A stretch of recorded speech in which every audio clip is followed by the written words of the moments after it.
Hello and welcome. I'm Ghanshyam Nagar, Assistant Professor Political Science, Government College सिलवानी। मैं Ramanujan college Delhi को धन्यवाद अदा करना चाहूँगा जिन्होंने मुझे इतना अच्छा प्लेटफॉर्म उपलब्ध करवाया और OBS के माध्यम से मैं वर्चुअल क्लास ले सकता हूँ। इसके लिए आपका धन्यवाद।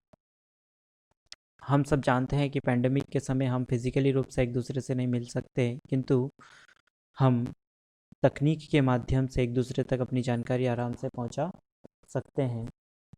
इसलिए आप सबको मैं कहना चाहूँगा कि पॉलिटिकल साइंस का हमारी लाइफ में, डेली लाइफ में क्या इम्पोर्टेंस है और क्या नहीं।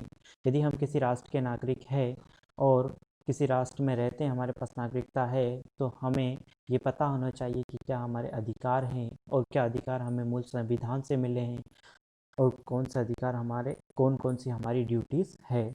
तो यदि मैं भारतीय संविधान के बारे में बात करना चाहूँ तो भारतीय संविधान विश्व का सबसे बड़ा लिखित संविधान है और विश्व का सबसे बड़ा लिखित संविधान है। और यहाँ पे हमें अनुच्छेद 12 से लेकर अनुच्छेद 35 तक हमारे मूल अधिकार दिए हुए हैं और अनुच्छेद 51A में हमें मूल कर्तव्य दिए हुए हैं, जिसमें हमें ये पता चलता है कि कौन कौन से हमारे अधिकार है और हमें मूल संविधान से कौन से अधिकार मिले थे। और उसके बाद संविधान संशोधन के माध्यम से हमें पता चलता है कि हमें कौन कौन से अधिकार संविधान संशोधन के माध्यम से मिले हैं। जैसे राइट टू एजुकेशन अनुच्छेद 21(1) के माध्यम से हमें वो अधिकार मिला हुआ है। ऐसे कई सारे अधिकार हैं जो बाद में संविधान संशोधन के माध्यम से हमें मिले हैं। जैसे जैसे जनरेशन बदलती है, परिवर्तन आता जाता है युग के साथ, इसी प्रकार हमारा संविधान भी एक जीवित संविधान है, तो वह बदलता रहता है। संविधान संशोधन के माध्यम से हम कह सकते हैं कि हमारा संविधान जीवित संविधान है, रिजिड संविधान नहीं, अर्थात इसमें आसानी से संविधान संशोधन हो सकते हैं।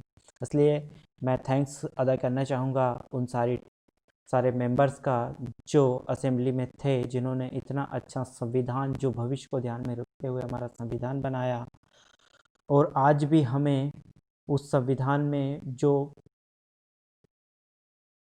राज्य के नीति निदेशक तत्व दिए हैं, उनके माध्यम से हम पॉलिसी का निर्माण करते हैं। जैसे वर्तमान में हम टीवी डिबेट और न्यूज़पेपर के माध्यम से जानते हैं कि यूसीसी का मुद्दा पूरे राष्ट्रीय लेवल पे उठा हुआ है कि भारत में लागू होना चाहिए या नहीं, जो कि अनुच्छेद 44 में 1950 में जब हमारा संविधान लागू हुआ तभी से यह हमारे संविधान में ऐड है।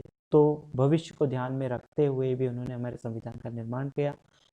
Thank you so much for everyone. मैं अगली क्लास में आपको इससे आगे की कुछ इन्फॉर्मेशन दूंगा और उसमें हमारा मेन टॉपिक होगा फॉरेन पॉलिसी और international relation of India and diplomacy of India and other countries.